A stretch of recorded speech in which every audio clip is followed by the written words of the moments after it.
नमस्कार, स्वागत है आपका। मैं हूं आपके साथ सपना दीपक मदेशिया। बुलेटिन का आगाज करेंगे। मुख्यमंत्री भजनलाल शर्मा की अध्यक्षता में गुरुवार को विधानसभा में बीजेपी विधायक दल की बैठक आयोजित की गई, जहां बैठक में सीएम ने कहा कि सदन की स्वस्थ परंपराओं को कायम रखते हुए सभी सदस्य सदन की कार्रवाई में पूरी तरह से तैयारी के भाग लें। उन्होंने कहा कि नए विधायकों को पूरा मौका मिले और सीनियर विधायकों के अनुभव का उपयोग भी हो। साथ ही कहा कि आमजन को योजनाओं का लाभ सुनिश्चित करना हमारी प्राथमिकता है और सदन में इस विजन को मजबूती से रखें। और वहीं उन्होंने मंत्रीगणों और विधायकों और नियमित उपस्थिति सुनिश्चित करने के लिए कहा।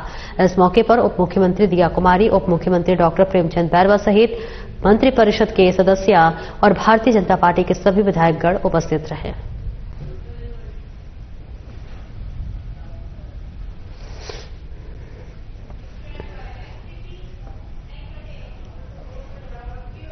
मुख्यमंत्री भजनलाल शर्मा के नेतृत्व में राज्य सरकार युवाओं के सपनों को आकार देने के लिए कृत संकल्पित है। मुख्यमंत्री ने अपने सोशल मीडिया अकाउंट पर एक वीडियो पोस्ट के जरिए राजस्थान की बेटी पल्लवी और रायसे के साथ साथ अंजू कुमारी की पुलिस अधिकारी बनने की कहानी को साझा किया है, जो कि राज्य सरकार की नारी और युवा उत्थान केंद्रित नीतियों की सार्थकता को दर्शाती है। वीडियो पोस्ट के अनुसार पल्लवी कुमारी ने राह में आने वाली सभी बाधाओं को पार करते हुए पुलिस अधिकारी के रूप में अपनी जगह बनाई है।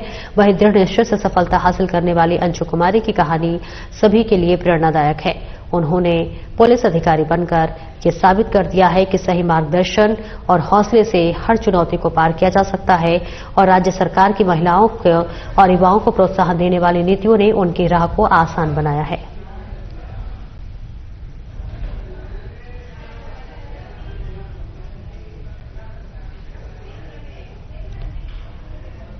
और मुख्यमंत्री भजनलाल शर्मा की पहल पर प्रदेश में आमजन को नजदीकी चिकित्सा संस्थान पर बेहतर चिकित्सा सुविधाएं उपलब्ध कराने के उद्देश्य से चिकित्सा और स्वास्थ्य मंत्री गजेंद्र सिंह खेवसर के निर्देशन में 15 दिसंबर 2024 से 31 जनवरी 2025 तक 3219 मुख्यमंत्री आयुष्मान आरोग्य शिविर आयोजित किए गए। इन शिविर में 11,57,000 से अधिक लोगों को विभिन्न तरह की स्वास्थ्य स्क्रीनिंग उपचार के साथ आभा केवाईसी आभा कार्ड वितरण, फूड सैंपल लेने और फूड लाइसेंस जारी करने सहित अन्य सेवाओं से लाभान्वित किया गया।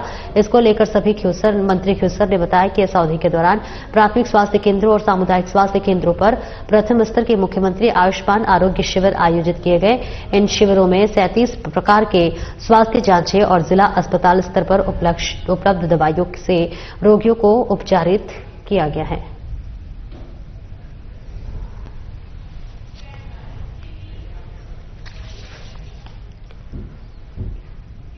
राजस्थान ने सूर्य नमस्कार में एक नया विश्व रिकॉर्ड स्थापित किया है।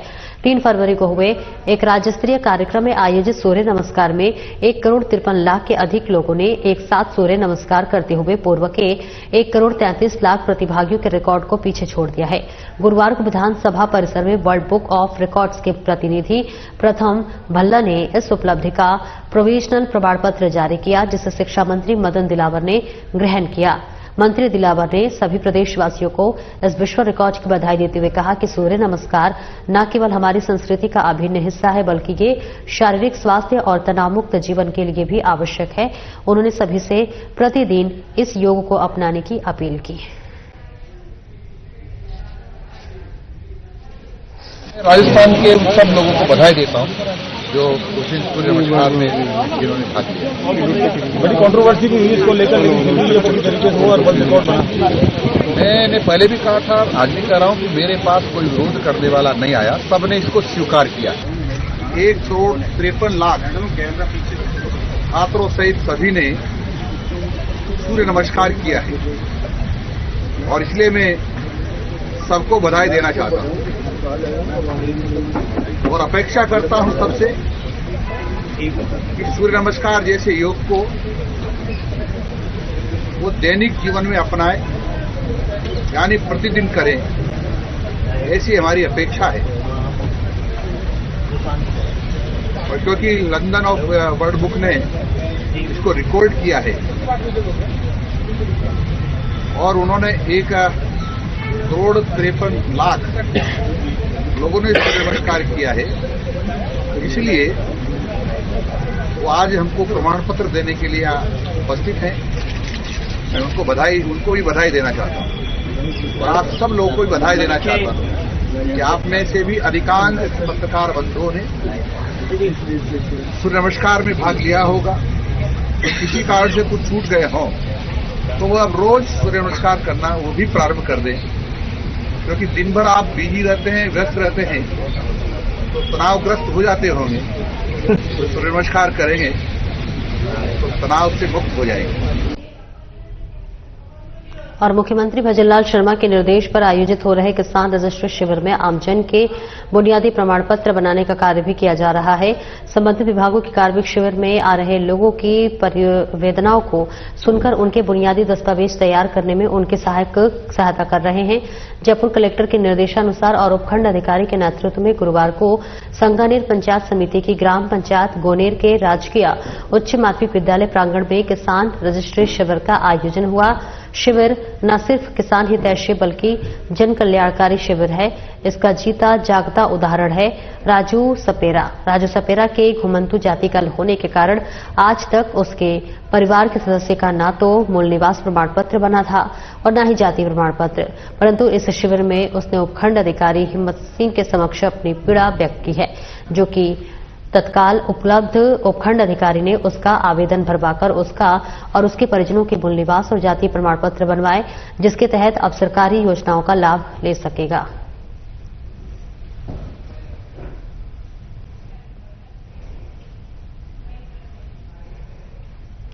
और भारत के विकास में संस्कृत भाषा की भूमिका महत्वपूर्ण है। वैश्विक युग में जब भारत तेजी से विकसित हो रहा है, तब संस्कृत का योगदान इस विकास यात्रा में अनमोल है। ये बात गुरुवार को शास्त्री कौशलेंद्र दास ने दिल्ली रोड स्थित अमेठी विश्वविद्यालय में व्याख्यान के दौरान मुख्य अतिथि के रूप में कही।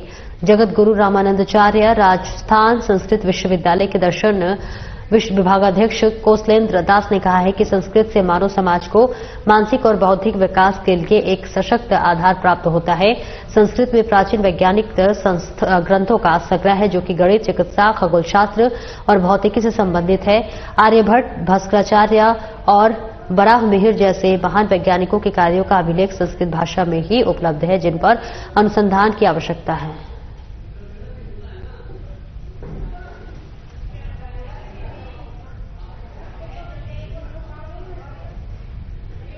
बांसुर थाने में पहली बार कोटपुतली बहरोड जिला पुलिस अधीक्षक राजन दुष्यंत के पहुंचने पर पुलिस के जवानों ने गार्ड ऑफ ऑनर दिया और वहीं पुलिस उपाधीक्षक दशरथ सिंह और थाना अधिकारी की सुरेंद्र मलिक ने जिला पुलिस अधीक्षक को गुलदस्ता देकर सम्मान किया। एसपी ने थाने सहित रिकॉर्ड रूम और मालखाने का निरीक्षण किया। इस दौरान सीएलजी सदस्यों की बैठक ली। एसपी ने सदस्यों के साथ कहा कि आपका सहयोग होना जरूरी है। पुलिस हर वक्त हर जगह नहीं पहुंच सकती, इसलिए समाज के लोग पुलिस का साथ लेकर इलाके में घूमते संदिग्ध लोगों को जानकारी दी से पुलिस पूरा काम कर पाएगी। ड्रग्स जैसे नशे की लत से समाज को बचाए रखने की अपील की। वहीं साइबर जैसे मामलों को लेकर पुलिस लगातार कार्रवाई शुरू कर दी है। आमजन के सहयोग से पुलिस तत्पर है।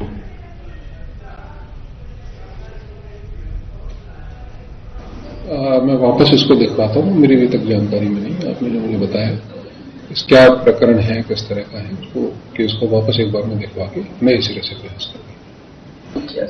अभी ही 1 महीने तक लगातार पुलिस मुख्यालय के निर्देश पर राज्य सरकार के जो निर्देश थे उसने अभियान चलाया है 1 महीने के लिए साइबर अपराधों के प्रति। उसमें विभिन्न व्यक्तियों को गिरफ्तार भी किया गया है। सिम्स जो हैं वो हमने ब्लॉक करवाई हैं। जो भी कंप्लेंट्स आई हैं उन सब पर एक्शन कराया है। 1930 पर जो भी 1930 पर जो कंप्लेंट्स हैं साइबर फ्रॉड से रिलेटेड हैं, उन पर भी एक्ट करके बहुत सी गिरफ्तारियां, लोगों को पैसा वापसी की कार्रवाई, जो उनका पैसा होल्ड हुआ है वो रिटर्न कराने की कार्रवाई, ये सारी अभी की गई है। साथ ही इसमें एक अवेयरनेस के लिए मेन फोकस किया गया था। स्कूल्स में, कॉलेजेस में, जनता के बीच में संवाद स्थापित कर हमारे समस्त थाना में जो पुलिसकर्मी हैं उन्होंने जा करके और साइबर अपराध के प्रति लोगों को अवेयर करने का प्रयास किया, जो लगातार जारी रहेगा। और अखिल राजस्थान राज्य कर्मचारी संयुक्त महासंघ के बैनर तले प्रदेश के 41 जिला मुख्यालय पर महासंघ की जिला शाखाओं की ओर से 11 सूत्रीय मांग पत्र के पक्ष और खेमराज चौधरी समिति के रिपोर्ट के विरोध में होली जलाकर विरोध प्रदर्शन किया गया। महासंघ के प्रदेश अध्यक्ष महावीर शर्मा ने बताया कि महासंघ का 11 सूत्रीय मांग पत्र लंबे समय से सरकार के पास विचाराधीन है, लेकिन मांग पत्र की मांगों पर सरकार की संवेदनहीनता संवादहीनता और संवेदनहीनता आश्चर्यजनक है। इसके साथ ही खेमराज चौधरी समिति की रिपोर्ट में अधीनस्थ सेवाओं के 8 लाख कर्मचारियों की वित्तीय और प्रशासनिक हितों की जो उपेक्षा की गई है, उससे कर्मचारियों से जबरदस्त निराशा और आंदोलन व्याप्त है।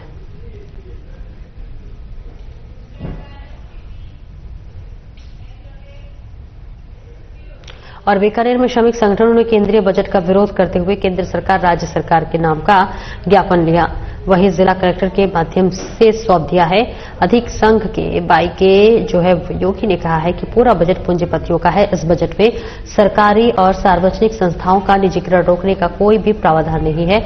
इसमें न तो निजीकरण को रोकने की, बेरोजगारी और महंगाई पर लगाम लगाए जाने की पुख्ता योजना बजट में पेश नहीं की गई है। आमजन, किसान, मजदूर और राहत देते गृहिणियों को राहत देने की कोई भी बात नहीं की गई है, इसलिए हम सब इसका विरोध करते हैं।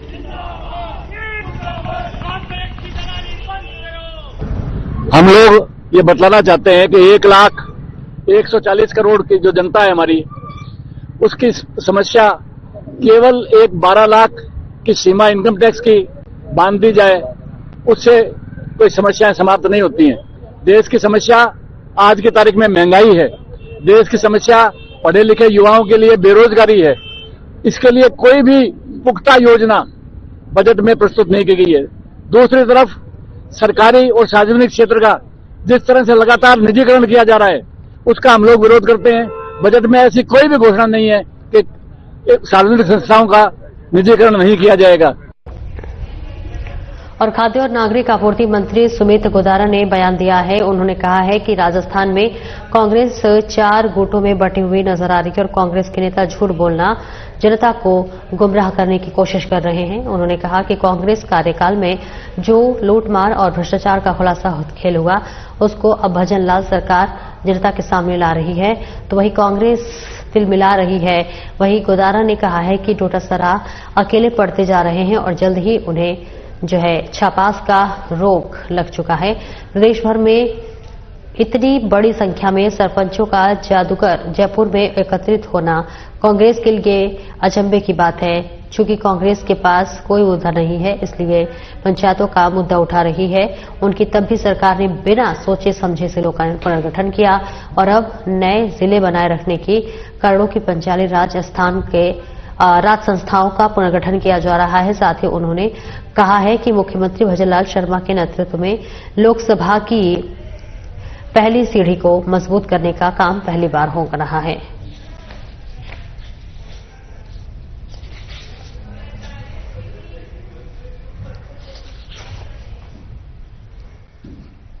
और बाड़मेर में डीएसटी और थाना सदर पुलिस की टीम ने 2 अलग अलग कार्रवाई में एनडीपीएस एक्ट के मामले में वांछित 2 इनामी बदमाशों को गिरफ्तार कर लिया है। फिलहाल 20,000 रुपए इनामी प्रकाश जाट उर्फ घोटाराम सदर थाने के करीब 2 साल से और 500 रुपए इनामी ज्यादा लाल जाट कपासन थाने जिला छत्तीसगढ़ से करीबन 5 साल के वांछित था। एसपी नरेंद्र सिंह मुर्ना ने बताया है कि वांछित अपराधियों की दस्तयाबी के लिए चलाए जा रहे विरोध अभियान की कार्रवाई करने के लिए अतिरिक्त पुलिस अधीक्षक जासाराम बोस के सुपरविजन में जिले के सभी थानाधिकारी और स्पेशल टीम को निर्देश दिया गया है, जिसकी वजह तक ये कार्रवाई करते हुए यह सफलता हासिल हुई है।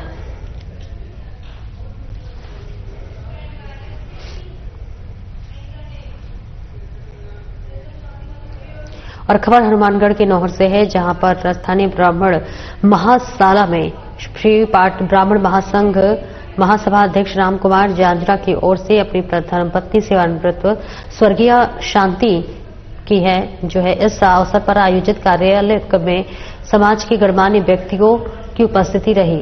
और अध्यक्ष राम कुमार जाजड़ा का सम्मान भी किया गया। इस मौके पर महासभा के मंत्री वेद प्रकाश तिवारी ने कहा कि कार्यकारी भी बराबर संयुक्त ब्रह्म महाविद्यालय में विकास के लिए पूरी तरह से समर्पित है। उन्होंने बताया है कि महाविद्यालय को सशक्त बनाने के लिए कई निर्माण कार्य पहले ही पूरे किए जा चुके हैं और वहीं कई कार्य विकास कार्यों की योजनाओं का ही रूपरेखा तैयार की जा रही है, जिससे कि माध्यम से समाज को बड़ा लाभ मिल सके।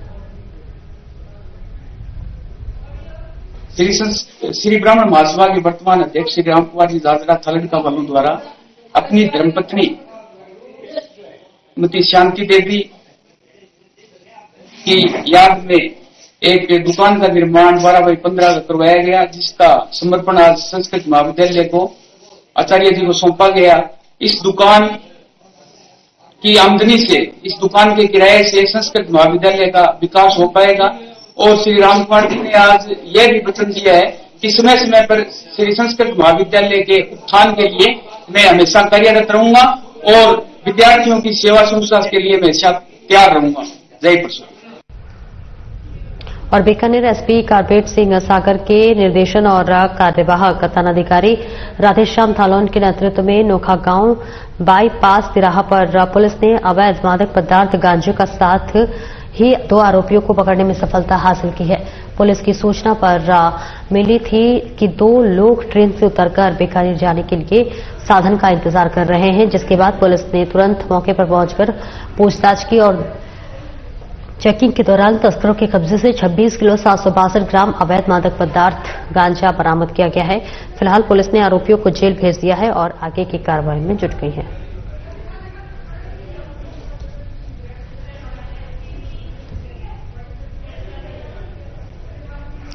और टोंक में चोरों का आतंक लगातार बढ़ा हुआ है। चोर एक ही मकान में दो बार चोरी को लेकर अंजाम दे रहे हैं और पुलिस हाथ पर लगा रखे धर में बैठी है। ऐसा ही एक मामला टोंक के हाउसिंग बोर्ड के देखने को मिला है, जहां पिछले 25 दिनों में चोरों ने एक ही मकान में 2 बार चोरी कर ली, जहां से चोर 27 लाख रुपए की नकदी समेत अन्य सामान चुरा कर लेके गया है। लेकिन पुलिस ने अब तक भी चोरों का कोई सुराग पता नहीं लगा पाई है। पीड़ित परिवार हेमंत चावला ने टोंक एसपी को ज्ञापन देकर चोरों को पकड़कर चोरी का माल बरामद करने में मांग की है। 12 तारीख को मेरे क्या हाल निवासी जो मकान है हाउसिंग बोर्ड में 3/8, तो वहाँ पे क्या 12 तारीख को रात्रि को चाहे चोरी हुई थी। अब चोरी के अंदर गया चोरों ने गया जंगले से प्रवेश करके और 15-16 ताले तोड़ के और वहाँ पे गया नकदी पड़ी हुई थी 27 लाख रुपए की, उसको चुरा के ले गए।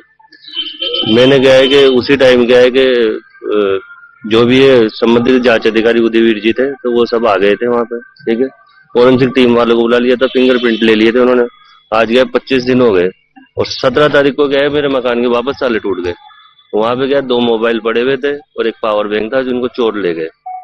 और उसमें से एक मोबाइल का मैंने क्या IMEI जो नंबर होता है वो भी मैंने क्या पुलिस वालों को प्रोवाइड करवा दिया। पर आज 25 दिन हो गए, 25 दिन से क्या कोई कार्रवाई नहीं। उसमें क्या 2 बार तो चोरी हमारे मकान में हो गई समाज के। उसके अलावा है जो पास में एक टाटा जी उनके मकान में भी चोरी हो गई। हाउसिंग बोर्ड में उसी गली में लगातार 3 चोरियां लगातार हो गई। दूसरी चोरी दिनांक 17 को हुई थी। उसका सारा CCTV का जो फुटेज है, जो मोबाइल में डेटा था, वो इनको उपलब्ध करा दिया है, पर अभी तक है जो चोरों को नहीं पकड़ा गया है। अभी SP साहब से खटीक समाज टोंक में हमने सभी यहाँ के जो बुजुर्ग प्रबुद्ध नागरिक सब मिले हैं, तो SP साहब ने आश्वासन दिया है उसमें कि भाई DST इंचार्ज को बुलवा लिया उन्होंने अभी, और बुला के वो शीघ्र जल्दी कार्रवाई करने का आश्वासन दे रहे हैं। शहर की VIP कॉलोनी है, सी लाइन और एक हाउसिंग है, और यहाँ चोरी होना आम आदमी चाहते हैं। ये पुलिस क्या है कि चोरों में भय का माहौल नहीं है और पुलिस की निष्क्रियता है, तो पुलिस को इसमें अच्छा काम करना चाहिए ताकि लोगों का विश्वास इनके प्रति बढ़े। इससे विश्वास घटता जा रहा है। और जिस बच्चे के यहाँ चोरी हुई है हेमंत के यहाँ पे, उसने सारी जमा पूंजी थी, प्लॉट खरीदने के लिए पैसे रखे हुए थे, अब उसके 16-17 ताले तोड़ा के वो लोग ले गए, तो बिल्कुल मानसिक हालत उसकी खराब है। अगर इस चोरी को नहीं पकड़ा गया तो खटीक समाज सड़कों पर आएगा और हम कलेक्टर के यहाँ धरना प्रदर्शन करेंगे। और जैसलमेर जिले के थीना सदर क्षेत्र में बड़ौदा गांव के पास स्थित मंदिर में युवक की निर्मम हत्या के ब्लाइंड मामले का पुलिस ने मात्र 48 घंटों में बड़ा खुलासा कर दिया है। पुलिस ने हत्या के आरोपी नक्तू को गिरफ्तार कर लिया है, जिससे कि विस्तृत अनुसंधान जारी है। एसपी सुधीर चौधरी ने घटना की जानकारी लेते हुए बताया है कि 24 फरवरी को नए बड़ौदा गांव का अगर जिक्र कर ले तो निवासी जलमाल सिंह ने सदर थाने में रिपोर्ट दर्ज कराई। उसका भाई ओगम सिंह खेत में बड़ी ढाड़ी में रहता है और ढाड़ी के पास में भूरा बाबा का मंदिर है, जहां पर 2 फरवरी की रात अज्ञात लोगों द्वारा जो है उसके भाई की निर्मम तरीके से हत्या कर दी गई। इतना ही नहीं, हत्या के बाद बाइक और मोटरसाइकिल मोबाइल लूट कर फरार हो गए। रिपोर्ट पर प्रकरण दर्ज कर अनुसंधान शुरू किया गया है, जिसके बाद पुलिस ने कार्रवाई करते हुए आरोपियों के जेल भेज देने की बात कही है।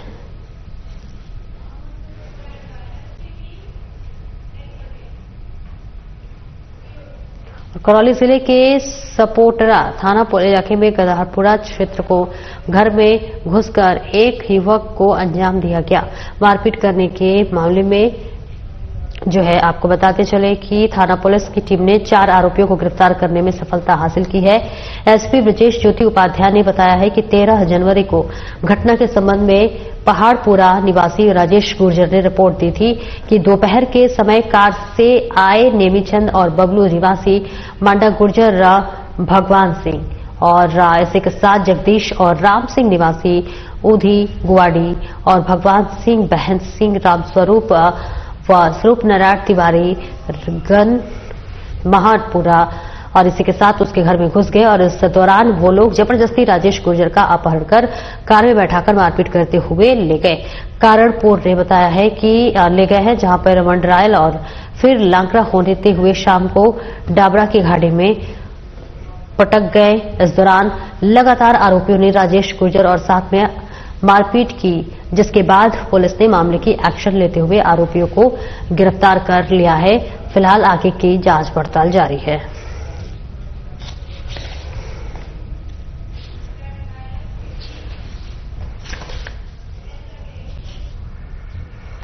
बीकानेर के नापासर थाना क्षेत्र में निजी बस और डंपर के बीच हुई आमने सामने की भिड़ंत में आधा दर्जन से लोग घायल हो गए हैं और वहीं ऊपर चालक को ज्यादा चोटें आई हैं। मौके पर थाना पुलिस के हेड कांस्टेबल गोकुल चंद मीणा, कांस्टेबल सीता राम पहुंचे। वहां वाहनों को हटाकर रास्ता खुलवाया गया। मौके पर पहुंचे सिंथल सरपंच प्रतिनिधि गणेश दान बिट्टू ने आरएचएसएस के एईएन निखिल के समक्ष आक्रोश जताया है। नींबू का माफ की जगह बिट्टू का कहना है कि ग्राम पंचायत द्वारा सामान्य संपत्ति संसाधन के अंतर्गत ग्राम पंचायत सिंथल के क्षेत्राधिकारी में आने वाली ग्राम पंचायत सिंथल की परिसंपत्तियों, अन्य जनप्रतिनिधियों और इसी के साथ साथ राजकीय एवं धार्मिक सामान्य संपत्ति संस्थागतों के पुनर्निर्माण नवनिर्माण के संबंध में एनओसी जून 2024 में दी जा चुकी है। फिर भी जो है वो विभाग और ठेकेदार की लापरवाही से यहां पर धार्मिक परिसंपत्तियों को हटाया नहीं जा रहा है। यहां पर गोलाई है और वाहन चालकों को दिखाई नहीं देता। लोग ये जो आज एक्सीडेंट हुआ है, इसके लिए पूर्ण रूप से जो ये ठेकेदार है वो जिम्मेवार है इसके लिए, और ये सबलेट किया हुआ आगे काम है और ठेकेदार की घोर लापरवाही की वजह से ये सब हो रहा है। और 3 जून 2024 की ग्राम पंचायत के द्वारा एनओसी दी हुई है, ऐसा हमारे संज्ञान में है, उसके बावजूद आज दिनांक तक काम नहीं हुआ है। और ये भामाशाह की बनाई हुई प्याऊ है, इस प्याऊ को एचडीज बना दे, इसके लिए कोई ऐतराज नहीं है, मंदिर के लिए कोई ऐतराज नहीं है, समस्त प्रकार से इनको छूट है। लेकिन फिर भी आए दिन दुर्घटनाएं घटित हो रही है और ये लोग किसी भी प्रकार का संज्ञान लेकर के काम नहीं करवा रहे हैं। ठेकेदार की घोर लापरवाही है और इससे जुड़े हुए जो जइए नहीं एक्शन जो भी है पीडब्ल्यूडी के, उनकी भी इसके अंदर मिली भगत है और वो ठेकेदार से मोटा कमीशन प्राप्त करके और इस काम को बाधित कर रहे हैं और ये काम उसकी वजह से नहीं हो पा रहा है। मुख्यमंत्री भजनलाल शर्मा के निर्देश पर प्रदेश में मादक पदार्थों की तस्करी के विरुद्ध में सख्त कार्रवाई की गई। बताते चले कि 3 जनपदों से 31 जनवरी 2025 तक का विशेष अभियान चलाया गया। अभियान संपन्न होने के बाद डीजीपी उत्कल रंजन साहू ने पुलिस मुख्यालय में मीडिया कर्मियों से बातचीत में बताया है कि इस विरोध अभियान के पुलिस ने मादक पदार्थों के अवैध परिवहन, भंडारण, विक्रय और आपूर्ति में संलिप्त अपराधियों पर लगाम कसते हुए 12-10 प्रकरण दर्ज करते हुए 133 इनामी सहित 1393 तस्करों को गिरफ्तार कर लिया है। 54.64 करोड़ रुपए कीमत के मादक पदार्थ एवं मेडिकेटेड ड्रग जब्त की है। इस दौरान पुलिस ने मादक पदार्थों को तस्करी से अर्जित करने वाले अवैध संपत्ति की जब्ती के लिए 23 तस्करी के विरुद्ध एनडीपीएस एक्ट के तहत 68F के तहत कार्रवाई की गई है। वहीं तस्करों के विरुद्ध के लिए बताते चले कि एनएसए, विट, एनडीपीएस एवं राजभाषा के अंतर्गत 56 इस्तगारों से भी दायर किया है।